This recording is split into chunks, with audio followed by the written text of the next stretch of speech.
ભર શિયાળે તમારે પાણી ભરેલા અને ગંદકીવાળા રસ્તાઓમાંથી પસાર થવું પડે તો કેવું થાય? ગુજરાતના અનેક શહેરોમાં લોકો આનો સામનો અત્યારે કરી રહ્યા છે.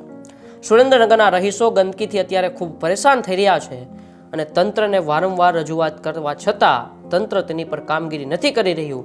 તેથી આજે તંત્ર પર પણ અનેક સવાલો ઊભા થઈ રહ્યા છે.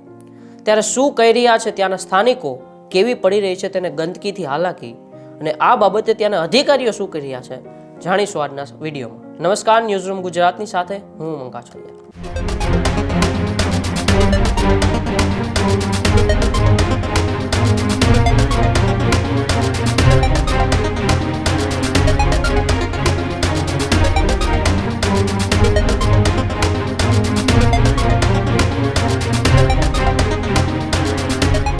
આમ તો આપણે સ્વચ્છ ભારત જેવા અભિયાનો ચલાવીએ છીએ, પરંતુ ભર શિયાળે જો ચોમાસા જેવી સ્થિતિ ઊભી થાય તો શું કરવાનું? અને આવું જ થયું છે સુરેન્દ્રનગરના રહીશો સાથે. સુરેન્દ્રનગરના કોઠારિયા રોડ પરની અનેક સોસાયટીઓમાં ગંદકીનું સામ્રાજ્ય જોવા મળી રહ્યું છે. ત્યારે આવો પહેલાં ત્યાંના સ્થાનિકો શું કહી રહ્યા છે, કેટલા સમયથી આવી ત્યાંની પરિસ્થિતિ છે અને તેમને શું હાલાકીનો સામનો કરવો પડી રહ્યો છે અને તેમની તંત્ર પાસે શું માંગણી છે તે પહેલાં સાંભળીએ. ભાઈ ઇસ્માઇલભાઈ, હું અમન પાર્ક સોસાયટીમાં સુરેલની સામે ક્રિષ્ના પેટ્રોલ પંપની સામે રહું છું. બરાબર, અમે અહીં 3 વર્ષથી આવ્યા છીએ, કોઈ સુવિધા કોઈ છે નહીં. 3 વર્ષથી હું અહીં રહું છું. બરાબર, 3 વર્ષમાં નહીં રોડ રસ્તા, નહીં કમિશનર કે કોઈ દી નહીં સભ્યનો કોઈ આવ્યો નથી. અત્યાર સુધીમાં કોઈ આવ્યો નથી. બેન સાહેબ, તમારી શું માંગ છે? અમારી માંગ એવી છે, રોડ રસ્તા એ કરી દે અને સફાઈ કામવાળા રોજે મૂકે છે અને આ પાણીનો રસ્તો કરાવો. આગળ રસ્તા નારા પૂરી દીધા અમુકે, રોડ ઉપરના નારા એક ખુલ્લા નથી સાહેબ. મારું નામ મનીષાબેન ગરાણા, હું અમન પાર્ક સોસાયટીમાંથી બોલું છું, કૃષ્ણા પેટ્રોલ પંપ સામેથી. અહીંયા ઘણી બધી પ્રોબ્લેમ છે અને અમે બી ઘણી બધી અરજીઓ આપે છે, પણ કોઈ જાતનો કંઈ નિવેડો આવતો નથી. કેમ કે અમે નગરપાલિકા છે ત્યાં કે વાં જાઓ, આપણે 80 ફૂટે જાઓ, 80 ફૂટે જઈ તો એમ કે અહીંયા જાઓ તમે, અહીંયા કોઠારિયા રોડ ઉપર. તો હવે અહીંયા એમ કે છે કે અહીંયા જાઓ, તમારે જવું ક્યાં, કયા વિસ્તારમાં આવે કઈ ખબર નથી પડતી અમને, કે કઈ રીતે માંદા પડે છે છોકરા, કેવી રીતે સ્કૂલમાં એમને લઈ જવા, બૂટ પલળી જાય, બૂટ ન પહેરી શકે, મોજા ન પહેરી શકે, કેવી રીતના એમને અમારે મોકલવા સ્કૂલે. એટલે રસ્તા નથી, કોઈ સાફ સફાઈ નથી, કચરાની ગાડી નથી આવતી, કઈ નહીં, બધું ખૂંચી જાય છે વાહન. એટલે કઈ જાતના મોટા વાહન આવી શકતા નથી. અહીંયા બહુ બધી મોટી પ્રોબ્લેમ છે અહીંયા. એટલે હવે કંઈક નિવેડો લાવો તમે, હવે કંઈક કરો એમ. અમન પાર્ક સોસાયટી સુડવેલ સોસાયટીની બાજુમાં કૃષ્ણા પેટ્રોલ પંપ સામે રહ્યું છે. છેલ્લા 2024થી લગભગ મેં કલેક્ટર કચેરીએ અરજી લેખિતમાં આપેલી છે. ઇવન અહીંયા મામલતદારમાં પણ અરજીઓ આપેલી છે.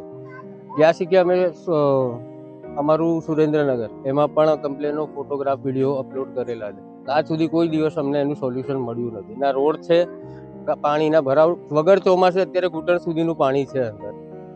બાળકોને બહાર જવું હોય તો કેવી રીતે જાય? આપણે સ્કૂલના બેગને માથે રાખીને લઈ જવાના, બૂટને હાથમાં પકડવાના, બીમાર પડે તો એને કેવી રીતે અહીંથી લઈ જવાના? કોઈ જાતના અહીંયા સોલ્યુશન મળતા નથી. અને ઘણી જગ્યાએ તો એવા પણ જવાબ મળે કે તમે અમને વોટિંગ નથી આપતા, અમે તમને કેવી રીતે, અમે તમારા કામ ક્યાંથી કરીશું? બટ એના માટે જ્યારે અગાઉ તમે કામ કરશો તો અમે તમને કોઈ સોલ્યુશન આપીશું. તમે ડાયરેક્ટ તમારે ખાલી વોટથી જ મતલબ છે, એ તો કોઈ મિનિંગ જ નથી એ વાતનો. કમિશનરે એ લોકો રજૂઆત કરી, શું કહે છે? હજુ ત્યાંથી તો કોઈ આવ્યું નથી. ખાલી કમિશનર કોઈ દી આવ્યા જ નથી. કમિશનરે આ એરિયો જ નથી જોયો બેન સાહેબ. 2 વર્ષથી જગ્યાએ અરજીઓ કરતા આવી છે, પણ રસ્તાનો કંઈ સોલ્યુશન આવતું નથી. જગ્યાએ પાણી ભરેલા હોય છે, એનો પણ નિકાલની અરજી કરી છે. પાણીની લાઈન તૂટી ગઈ એની અરજી કરી છે, પણ કોઈ પણ જગ્યાએથી અમને સરખો જવાબ આપતા નથી. અમારી સોસાયટીની અંદર બધી જ નાના બાળકો, મોટા વૃદ્ધો, બધા લોકોને ચાલવામાં તકલીફ પડે છે. કયો વિસ્તાર છે તમારો? અમારે અમન પાર્ક કૃષ્ણા પેટ્રોલ પંપની સામે સુડવેલ સોસાયટી. અંદાજે કેટલા પરિવારને આ તકલીફ છે? 500 જેટલા પરિવારોને. કૃષ્ણા પેટ્રોલ પંપ સામે અમારું આ પાણી ભરાય, આમથી પાણી આવે છે, બધું ભરાય છે, એનો અમારે હલ કરાવવાનો છે. 2024 થી આ પ્રોબ્લેમ છે, તો હજી સુધી કોઈ કાંઈ કર્યું નથી. એટલે આ પાણીની પ્રોબ્લેમ છે. પાણી ઉપરથી આવે ને એટલે અમારા ઘરના બધા એટલામાં 500 ઘર છે, નાનાથી મોટા લગી બધા બીમારી છે, તાવ ને એવું બધું આવે છે. તો અમે તો એમ કહીએ છીએ કે નગરપાલિકા, મહાનગરપાલિકા હોય, નગરપાલિકા હોય, કે અમારું આ તમે આવીને જોઈ જાઓ બધું. તો વિડીયોની અંદર આપણે ત્યાંના સ્થાનિકોને સાંભળ્યા. સ્થાનિકો કહી રહ્યા છે કે છેલ્લા ઘણા સમયથી અહીંયા ગટરનું કામકાજ ચાલી રહ્યું હતું. તે ગટરનું કામકાજ પૂરું થયા હોવા છતાં અત્યારે અહીંયા કોઈ પણ આ ગંદકીનો નિકાલ કે પાણીનો નિકાલ નથી થઈ રહ્યો. અનેકવાર અમે જવાબદાર અધિકારીઓને પણ રજૂઆત કરી છે, છતાં અધિકારીઓ માત્ર ને માત્ર દિલાસો આપે છે કે અમે ગંદકીનો નિકાલ કરી દેશું, પરંતુ ગંદકીનો નિકાલ છેલ્લા ઘણા સમયથી આ વિસ્તારની અંદર થયો નથી. તેથી અમારે આ પાણી ભરેલા વિસ્તારની અંદરથી અવરજવર કરવું પડે છે. ત્યારે આ બાબતે ત્યાંના જવાબદાર અધિકારીએ શું કહ્યું છે, આવો એ પણ આપણે પહેલા સાંભળી લઈએ. અમન પાર્ક સોસાયટી અમદાવાદ રોડ, ત્યાં અમારા જીઓડીસી દ્વારા ગટરનું આયોજન કરવામાં આવેલ છે. એમાં ડાયામીટરનો ઇસ્યુ હોવાથી પૂર્વ મંજૂરી માટે મોકલેલ છે. મંજૂરી મળે તે કામગીરી તાત્કાલિક હાથ ધરવામાં આવશે. પછી એને જે પાણી નિકાલનો પ્રશ્ન છે એનું કાયમી નિરાકરણ આવી જશે. હાલ પૂરતી ટીમ મોકલેલ છે અને કામગીરી ચાલુ કરાવશે. તો આપણે સ્થાનિકો અને અધિકારીઓ બંનેને સાંભળ્યા છે, પરંતુ સુરેન્દ્રનગરમાં અત્યારે ગંદકીથી સ્થાનિકો ખૂબ જ કંટાળી ચૂક્યા છે.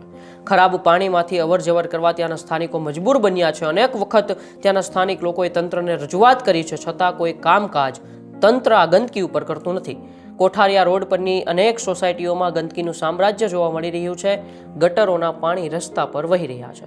ચોમાસામાં તો આવા દ્રશ્યો વહેતા હોય છે, પરંતુ ભર શિયાળે આવા દ્રશ્યો અત્યારે દેખાઈ રહ્યા છે. તે ત્યાંના તંત્ર માટે ખૂબ જ ગંભીર સવાલ ઊભા કરે તેવા છે. સ્થાનિક લોકોને ગંદકીથી બીમારીનો પણ ભય છે. આમ તો આપણે સ્વચ્છ ભારત જેવા અભિયાનો ચલાવતા હોય છે, તેના માટે કેમ્પેઇન કરતા હોય છે, રેલીઓ કાઢતા હોય છે, પરંતુ ભર શિયાળે ચોમાસા જેવી આ પરિસ્થિતિ સુરેન્દ્રનગરની અંદર ઊભી થઈ છે અને તે પરિસ્થિતિથી સ્થાનિક લોકોને અત્યારે ગંદકીમાં રહેવું પડે છે અને તે ગંદકીના લીધે બીમારી પણ થઈ શકે છે. તેઓ પણ ત્યાંના સ્થાનિક લોકોને ભય છે કે જો બીમારી થશે તો અમે શું કરશું, અમારી સારવાર કેમ પૂરી પડશે. પરંતુ લોકોને પ્રાથમિક સુવિધાઓ નથી મળતી. તે આ વિડીયોમાં આપણે દેખાઈ રહ્યું છે કે લોકોને પ્રાથમિક સુવિધા શું જોઈએ? સારા રોડ રસ્તાઓ જોઈએ, સ્વચ્છતા જોઈએ, પાણી જોઈએ, લાઇટ જોઈએ, પરંતુ એ પ્રાથમિક સુવિધા પણ તંત્ર અત્યારે પૂરું નથી પાડી શકતું. તેથી ગટરોના પાણી લોકોના ઘરમાં ઘૂસી જાય છે તેવા પણ સ્થાનિકો ત્યાંના આરોપ કરી રહ્યા છે. તો સ્થાનિકો માંગ કરી રહ્યા છે કે વહેલીમાં વહેલી તકે અહીંયા સાફ સફાઈ થઈ જાય. ગટરનું કામ જે પૂર્ણ થઈ ગયું હતું તે પૂર્ણ થયા બાદ પણ હજુ અહીંયા પાણી ભરાય છે, તે પાણીનો કોઈ નિકાલ થાય તેવી વ્યવસ્થા કરવામાં આવે તેવી ત્યાંના સ્થાનિકો માંગ કરી રહ્યા છે. તો અધિકારીએ સામે જણાવ્યું કે ડ્રેનેજનું કામ શરૂ છે, ડ્રેનેજનું કામ પૂર્ણ થાય એ પછી સફાઈ કરવામાં આવશે, પરંતુ સ્થાનિકો એવું જણાવી રહ્યા છે કે ડ્રેનેજનું કામ છેલ્લા કેટલાય સમયથી પૂર્ણ થઈ ગયું છે, પરંતુ આ ગંદકીનો નિકાલ નથી કરવામાં આવતો. તો હવે જોવાનું એ રહ્યું કે તંત્ર કેટલી વહેલી તકે આ લોકોને આ ગંદકીથી દૂર રાખે, કારણ કે આ ગંદકી એ લોકોને બીમારી તરફ વહેલી તકે લઈ જવાની છે. તો તંત્રની આંખ જેટલું વહેલી ઉઘડે એટલી આ લોકો માટે સારી બાબત છે, કારણ કે આ લોકો અત્યારે ગંદકી વચ્ચેથી પોતાનું જીવન પસાર કરી રહ્યા છે. તમારું આ બાબતે શું માનવું છે? તમારા કોઈ વિસ્તારમાં પણ અત્યારે આવી પરિસ્થિતિ હોય તો મારા કોમેન્ટ બોક્સની અંદર અચૂકથી જણાવજો. અમે તમારી વાત જવાબદાર અધિકારીથી લઈને સરકાર સુધી પહોંચાડવાનો પૂરતો પ્રયત્ન કરશું. ત્યાં સુધી જોતા રહો ન્યૂઝરૂમ ગુજરાત. નમસ્કાર.